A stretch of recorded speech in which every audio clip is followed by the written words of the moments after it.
Hallelujah, praise the Lord. ஆண்டவராகிய இயேசு கிறிஸ்துவின் நாமத்தினாலே உங்களை வாழ்த்துகிறேன். கர்த்தர் உங்களை ஆசீர்வதிப்பாராக. இன்றைய நாள் மெய்ப்பனின் சத்தம் ஒரு உண்மை சம்பவம். ஒரு குறிப்பிட்ட ஒரு நாட்டில், நுமிடியா அப்படிங்கிற ஒரு நாட்டில் நடந்த உண்மை சம்பவம். அங்கே பார்த்தீங்கன்னா ஒரு பெண்மணி, மோனிகா என்கிற ஒரு பெண்மணி, அவருடைய கணவர் மிகவும் கோபக்காரர், குடிப்பழக்கத்துக்கு அடிமையானவர், மோசமான ஒரு மனுஷன். மகன் பேர் அகஸ்டின்.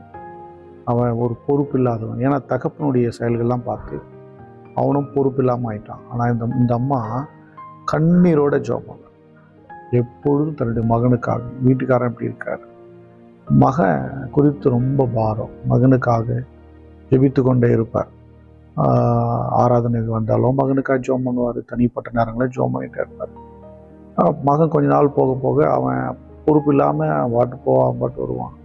இப்படி இருந்தான். அவனுக்கு ஒரு 29 வயது ஆகும்போது அவன் ரோமை பார்க்கறதுக்கு ஆசைப்பட்டான். ரோம் நகருக்கு போகணும்னு ஆசைப்பட்டான். சரி, மகனுடைய ஆசைக்காக சரி நானும் வரேன்னு சொல்லி கூட போனான். போயிட்டே இருக்கும்போது நிறைய இடங்களில் கூடவே போயிட்டு இருந்தாங்க இந்த அம்மா. போகிற இடங்களெல்லாம் எல்லா இடங்களும் ஜெபிக்கிற பழக்கம். ஆண்டவரே, என் மகன் தப்பாக போயிடக்கூடாதுன்னு சொல்லி ரொம்ப அதிகமாக ஜெபம் பண்ணிட்டு இருந்தான். ஒரு நாள் இந்த மகன் என்ன பண்ணான், என்னன்னா இந்த அம்மா என் பின்னாடியே சுற்றி வருது அப்படின்னு சொல்லி அம்மாவை ஏமாற்றி என்ன பண்ணிட்டான், எஸ்கேப் ஆயிட்டான். அப்படி போயிட்டு இருக்கும்போது ரோமில், ஏன்னா இன்றைக்கினா கம்யூனிகேஷன் பிடிச்சிடலாம், அன்றைக்கெலாம் பிடிக்க முடியாது. ஏன்னா இது கிபி 387 நடந்த சம்பவம். ஆமாம். அப்போது அதனால் அன்றைக்கி அவ்வளோ கம்யூனிகேஷனாக கிடையாது. போயிட்டான். போனால் பார்த்தீங்கன்னா நிறைய வியாதி உள்ளவனாக மாறிட்டான். வாழ்க்கை தடம் புரண்டது. இப்படி இருக்கும்போது அவனுக்காக இந்த அம்மா தினமும் ஜெபம் பண்ணிகிட்டே இருந்தாங்க. அப்படி ஜெபம் பண்ணிகிட்டே இருக்கும்போது திடீரென்று அந்த அகஸ்டின் என்கிற இந்த வியாதி பிடிச்ச அந்த மகனுக்கு ஒரு மனிதன் குறுக்கிட்டார். அம்புரோஸ் என்கிறவர் அவரை சந்திக்க வேண்டியது இருந்தது. அவர் இயேசுவை பற்றி சொல்ல ஆரம்பித்தார், பரிசுத்தத்தை குறித்து போதிக்க ஆரம்பித்தார். இப்படி இருக்கும்போது அவன் ரட்சிக்கப்பட்டான். ரட்சிக்கப்பட்டு அவன் வாழ்க்கை மாறினது. அவன் சரீரத்தில் வியாதிகள்லாம் நீங்க ஆரம்பிச்சது. கர்த்தர் அவனை பூரண சுகமாக்கினார். இதை எப்படியோ அவருடைய தாயார் எப்படியோ கண்டுபிடிச்சிட்டாங்க. கேள்விப்பட்டுட்டு மகன் எங்கே இருக்கிறான்னு கேள்விப்பட்டு போய் தேடி பிடிச்சிட்டாங்க. அவளுக்கு ரொம்ப சந்தோஷம்.